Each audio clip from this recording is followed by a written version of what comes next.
अस्सलाम वालेकुम स्टूडेंट्स, मेरा नाम है सैयद कमर अब्बास। आज हम बायोलॉजी से जो मुंसलिक पेशे हैं, गुज़िश्ता लेक्चर में हमने बाकी पेशों के बारे में पढ़ा, 4 पेशों के बारे में पढ़ा। आज के लेक्चर में हम बाकी मानदा जो पेशे हैं जो आप बायोलॉजी की तालीम हासिल करने के बाद इख्तियार कर सकते हैं, उन पेशों के बारे में पढ़ेंगे। तो आइए चलते हैं लाइट बोर्ड की जानिब। तो स्टूडेंट्स, गुज़िश्ता दिन हमने बायोलॉजी से मुंसलिक मुख्तलिफ पेशे पढ़ने का आगाज़ किया था, जिनमें से हमने 4 पेशे पढ़ लिए थे। वो थे मेडिसन, सर्जरी, फिशरीज़, तीसरा पेशा था ज़राअत या एग्रीकल्चर, और आखिरी पेशा जो हमने कल पढ़ा था वो था इल्मे हैवानियात परवरी या फिर एनिमल हस्बेंड्री। ये पेशे हम गुज़िश्ता लेक्चर में पढ़ चुके। आज के लेक्चर में हमने जो पेशे पढ़ने हैं वो है हॉर्टिकल्चर, फार्मिंग, फॉरेस्ट्री और बायोटेक्नोलॉजी। ये 4 पेशे आज के लेक्चर में हम पढ़ेंगे। इन पेशों को भी आप बायोलॉजी की तालीम हासिल करने के बाद इख्तियार कर सकते हैं। सबसे पहला पेशा जो आज हमने पढ़ना है, जिसको आप बायोलॉजी की तालीम हासिल करने के बाद इख्तियार कर सकते हैं, वो है हॉर्टिकल्चर।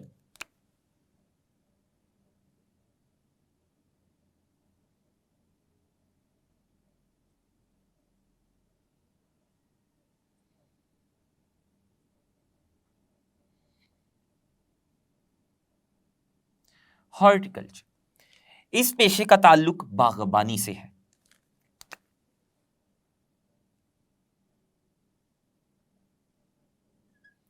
इस पेशे का ताल्लुक बागबानी से है, जैसा कि नाम से पता चल रहा है। मतलब इस पेशे का जो माहिर होगा वो आपको बाग में नजर आएगा, वो बाग में काम करेगा। वो बाग में क्या काम करेगा ये अभी हम जानते हैं। तो हॉर्टिकल्चर ये एक ऐसा पेशा है जिसका ताल्लुक बागबानी से है। यानी जो इंसान ये वाला पेशा इख्तियार करेगा वो बाग में काम करेगा, गार्डन में काम करेगा। बाग में वो क्या काम करेगा? बाग में जो मुख्तलिफ किस्म के आराइशी पौधे हैं, सजावटी पौधे हैं, उन पौधों को पहले से बेहतर बनाएगा और आराइशी पौधों की नई नई इकसाम पैदा करवाएगा बाग के अंदर। ना सिर्फ आराइशी पौधों की मौजूदा इकसाम को बेहतर बनाएगा बागबानी का माहिर, बल्कि नई नई इकसाम भी पैदा करवाएगा। और आराइशी पौधों के साथ साथ जो बागबानी का माहिर होता है वो बाग के अंदर फलों वाले पौधों की मौजूदा इकसाम को भी बेहतर बनाता है और नई नई किस्म के फलों वाले पौधे बाग के अंदर पैदा करवाता है। तो इस पेशे का जो माहिर है वो बाग में मौजूद आराइशी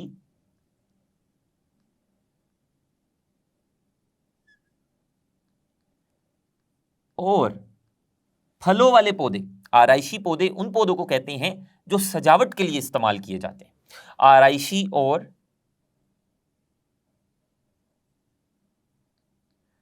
फलों वाले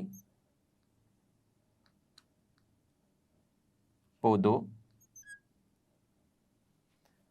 की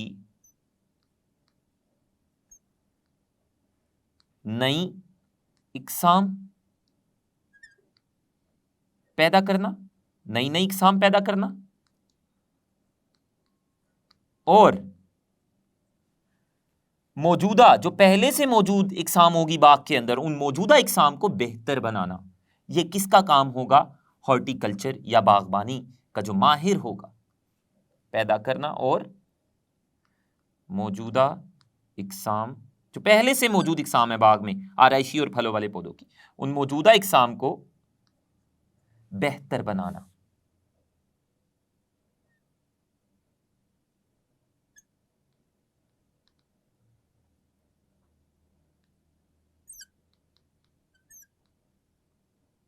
यह किसका काम होगा? हॉर्टिकल्चर के माहिर का।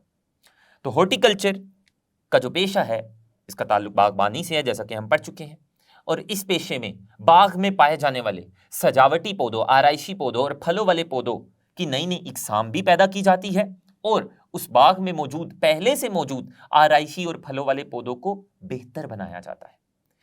ये वाला पेशा भी आप बायोलॉजी की तालीम हासिल करने के बाद इख्तियार कर सकते हैं। इस पेशे को भी आप बायोलॉजी की हायर सेकेंडरी यानी एफएससी की तालीम हासिल करने के बाद आप इख्तियार कर सकते हैं। जो अगला पेशा है बायोलॉजी का वो है फार्मिंग। फार्मिंग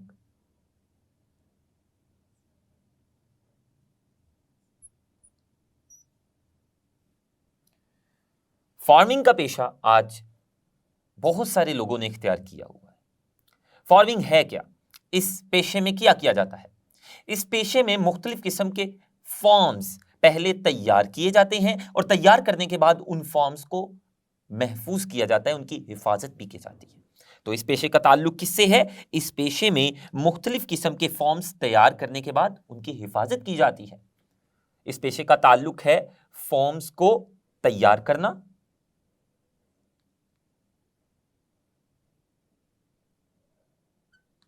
फॉर्म्स को तैयार करना और तैयार करने के बाद फॉर्म को बनाने के बाद ऐसे ही नहीं छोड़ देना, उस फॉर्म की हिफाजत भी करना। फॉर्म्स को तैयार करना और उनकी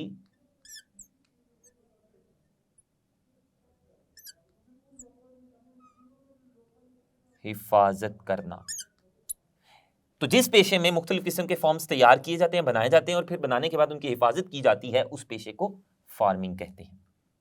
अब फॉर्म है क्या? फॉर्म कहते किसे हैं? फॉर्म एक ऐसी जगह को कहते हैं जिस जगह पर जानवरों या पौधों को रखा जाता है। उस जगह को हम जानवरों या पौधों के लिए मखसूस कर देते हैं और उस जगह पर जानवरों या पौधों को रखने के बाद उन जानवरों और पौधों की हिफाजत की जाती है और हिफाजत करने के साथ साथ उन जानवरों और पौधों की नस्ल कशी की जाती है। नस्ल कशी मतलब उनकी नस्ल को आगे बढ़ाया जाता है। नस्ल कशी और नस्ल कुशी में आपने कंफ्यूज नहीं होना। नस्ल कशी का मतलब है नस्ल को आगे बढ़ाना, तादाद को बढ़ाना, जबकि नस्ल कुशी का मतलब है नस्ल का खात्मा कर देना, नस्ल को सिरे से ही खत्म कर देना। तो एक जबर और पेश का फर्क है, ये आपने मलहूज़े खातिर रखना है। तो नस्ल कशी का मतलब क्या है? तादाद को बढ़ाना, नस्ल को ज्यादा करना।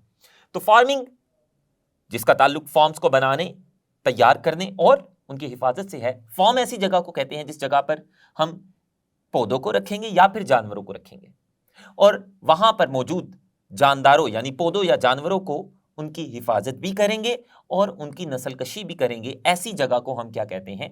जिस जगह पर हम जानवरों या पौधों को रखने के बाद उनकी तादाद को बढ़ाते हैं, ऐसी जगह को हम फार्म कहते हैं। और फार्म मुख्तलिफ किस्म के हो सकते हैं, जैसा कि मैं आपको एग्जाम्पल देता हूं। एक होता है डेयरी फार्म।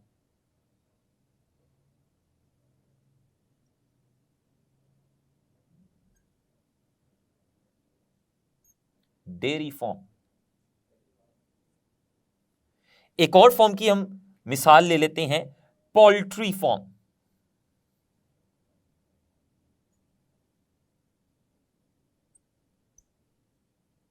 पोल्ट्री नाम से ही जाहिर हो रहा है ऐसा फॉर्म जहां पर हम किन जानवरों को रखते हैं?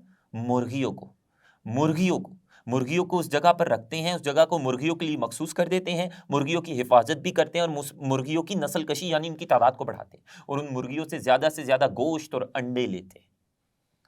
Poultry farm. और पोल्ट्री फार्म के अलावा एक और मिसाल देख लेते हैं, फ्रूट फार्म। तो फ्रूट फार्म में बेटा हम डेफिनेटली जानवरों को नहीं रखेंगे, पौधों को रखेंगे। कौन से पौधे? जो पौधे क्या पैदा करते हैं? फ्रूट्स पैदा करते हैं। तो ऐसी जगह जिस जगह पर हम पौधों को रखते हैं, उन पौधों को रखते हैं जो फल देते हैं और उन पौधों को, उनकी तादाद को, उनकी नस्ल कशी करते हैं, उनकी तादाद को बढ़ाते हैं ताकि फल ज्यादा से ज्यादा पैदा हो। ऐसी जगह को फ्रूट फार्म कहते हैं।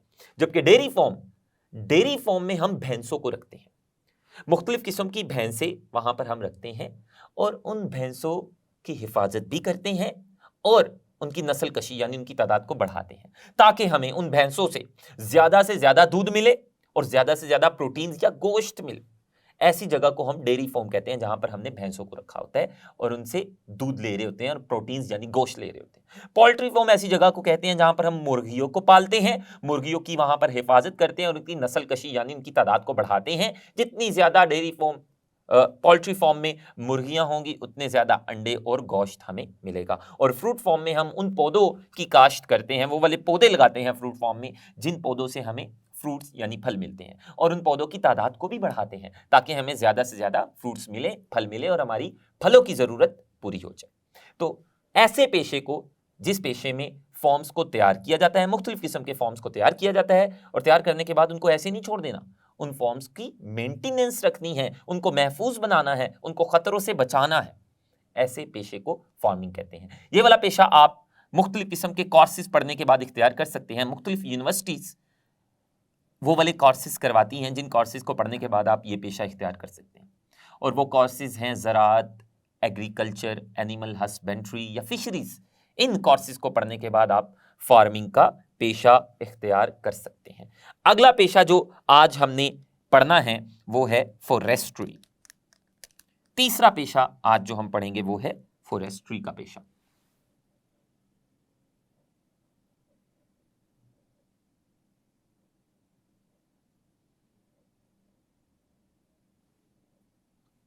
फॉरेस्ट्री, फॉरेस्ट्री नाम से पता चल रहा है, फॉरेस्ट कहते हैं जंगल को। तो इस पेशे का जो माहिर होता है वो क्या करता है, वो जो कुदरती जंगलात हैं उन जंगलात की हिफाजत करने के मशवरे देता है कि उन जंगलात की हम हिफाजत कैसे कर सकते हैं। आप जानते हैं आजकल जंगलात को बहुत ज्यादा खतरात लाहक है। हम जंगलों से लकड़ी हासिल करने के लिए जंगलों में मौजूद दरख्तों को काटते जा रहे हैं, जिससे जंगलात दिन ब दिन कम होते जा रहे हैं। और आप भी जानते हैं कि जंगलात अगर कम हो गए तो हमारा माहौल तबाही के दहाने पर चला जाएगा, इसलिए जंगलात की हिफाजत करना बहुत जरूरी है। तो ऐसा पेशा जिस पेशे में कुदरती जंगलात, कुदरती तौर पर पाए जाने वाले जंगलात की हिफाजत की जाती है और इसके साथ साथ मस्नूई किस्म के जंगलात लगाए जाते हैं, मस्नूई किस्म के जंगलात काश्त किए जाते हैं, और उन मस्नूई किस्म के जंगलात को बनाकर उनकी भी हिफाजत की जाती है, ऐसे पेशे को फॉरेस्ट्री कहते हैं। तो फॉरेस्ट्री का जो पेशावर होता है, ये वाला पेशा इख्तियार करने के बाद आप हुकूमत को मुख्तलिफ किस्म के जो कुदरती जंगलात है उनकी हिफाजत के तरीके बताता है और मस्नूई जंगलात लगाने के भी मशवरे देता है कि आप किन किन जगहों पर मस्नूई जंगलात लगा सकते हैं। तो ऐसे पेशे को हम फॉरेस्ट्री कहते हैं। ये वाला पेशा भी आप इख्तियार कर सकते हैं बायोलॉजी की हायर सेकेंडरी तालीम हासिल करने के बाद, लेकिन आपको ये वाला पेशा इख्तियार करने के लिए हायर सेकेंडरी तालीम हासिल करने के बाद बैचलर की तालीम हासिल करना पड़ती है, बॉटनी में या ज़ूलॉजी में। बॉटनी और ज़ूलॉजी क्या है ये हम प्रीवियस लेक्चर्स में, पिछले लेक्चर्स में डिटेल से पढ़ चुके हैं, तफसील से पढ़ चुके हैं। ओके, तो फॉरेस्ट्री की मुख्तलिफ यूनिवर्सिटीज़ हैं जो फॉरेस्ट्री के कोर्सेज करवाती हैं। तो आपको फॉरेस्ट्री का कोर्स करना पड़ता है, तब जाकर आपको ये वाला पेशा इख्तियार करने का मौका मिलता है। तो फॉरेस्ट्री हम लिख लेते हैं। इस पेशे में क्या किया जाता है, जो पेशावर होता है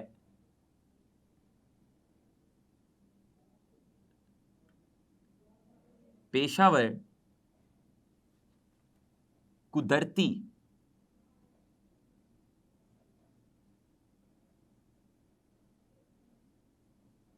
जंगलात की हिफाजत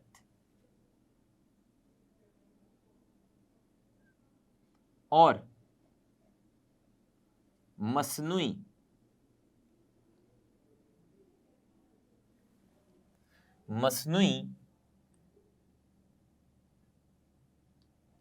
जंगलात को लगाने के मशवरे भी देता है।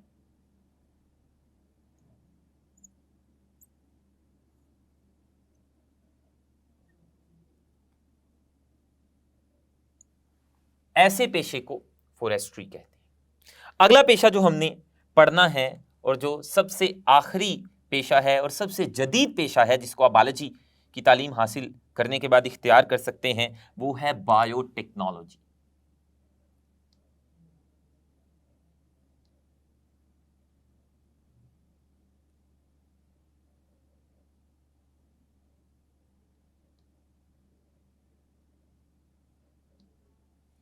बायोटेक्नोलॉजी, तो बायोटेक्नोलॉजी क्या है? ऐसा पेशा है जिस पेशे में जो माहिर होते हैं, पेशावर होते हैं, वो तहकीक करते हैं मुख्तलिफ किस्म के जानदारों पर, और बिलखसूस छोटे छोटे जानदारों यानी माइक्रो ऑर्गेनिजम्स पर। वो वाले इंसान जिनका ताल्लुक बायोटेक्नोलॉजी से है, वो वाले इंसान, इस पेशे के जो पेशावर हैं, वो तहकीक करते हैं। किन पर तहकीक करते हैं? माइक्रो ऑर्गेनिजम्स पर तहकीक करते हैं, और उन माइक्रो ऑर्गेनिज्म पर तहकीक की जाती हैं जो माइक्रो ऑर्गेनिजम्स इंसानियत के लिए बड़े फायदेमंद हो। तो इस पेशे में उन माइक्रो ऑर्गेनिज्म, जो माइक्रो ऑर्गेनिजम्स इंसानियत के लिए बड़े फायदेमंद है, उन माइक्रो ऑर्गेनिजम्स पर अमली काम किया जाता है। उनसे ऐसी मसनूआत बनवाई जाती हैं, उन माइक्रो ऑर्गेनिज्म से, उन छोटे छोटे जानदारों से ऐसी मसनूआत, ऐसी प्रोडक्ट्स हासिल की जाती है जो इंसानियत के लिए बड़ी मुफीद हो, इंसानियत के लिए बड़ी फायदेमंद साबित हो। ऐसे पेशे को हम बायोटेक्नोलॉजी कहते हैं, और यह बायोलॉजी का सबसे जदीद और कामयाब तरीन पेशा है बायोटेक्नोलॉजी। इस पेशे ने बायोलॉजी में बहुत सारे इंकलाबात बर्पा किए हैं बायोटेक्नोलॉजी के पेशे ने। तो ये पेशा जो आपने याद रखना है, आपको एक मुख्तसर कसीरुल इंतखाबी सवाल आ सकता है कि जो बायोलॉजी का सबसे जदीद पेशा है, उस पेशे का क्या नाम है? नीचे आपको 4 ऑप्शंस होंगी, उन 4 ऑप्शंस में बायोटेक्नोलॉजी होगा, फिशरीज होगा, फॉरेस्ट्री होगा, मेडिसिन होगा। तो यकीनन उनमें से सही जवाब जो होगा वो बायोटेक्नोलॉजी है, जो कि बायोलॉजी का सबसे जदीद पेशा है, सबसे जदीद तरीन पेशा। तो सबसे पहली बात जो आपने बायोटेक्नोलॉजी के बारे में लिखनी है वो क्या? जदीद तरीन पेशा, बायोटेक्नोलॉजी। इसके अलावा बायोटेक्नोलॉजी इस पेशे में माइक्रो ऑर्गेनिजम्स, वो वाले माइक्रो ऑर्गेनिजम्स जो हमारे लिए बड़े फायदेमंद हैं, उन माइक्रो ऑर्गेनिज्म से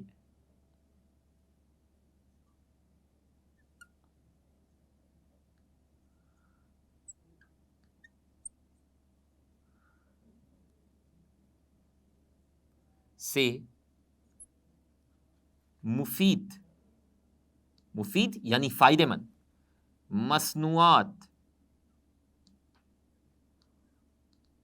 हासिल की जाती है।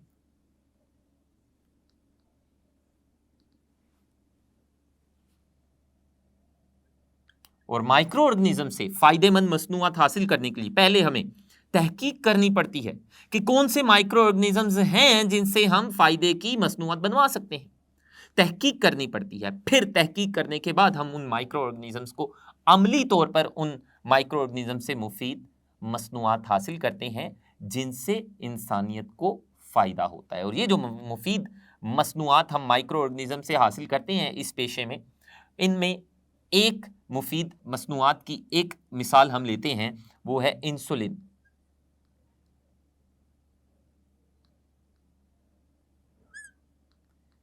इंसुलिन आज इंसानियत के लिए बहुत मुफीद प्रोडक्ट है।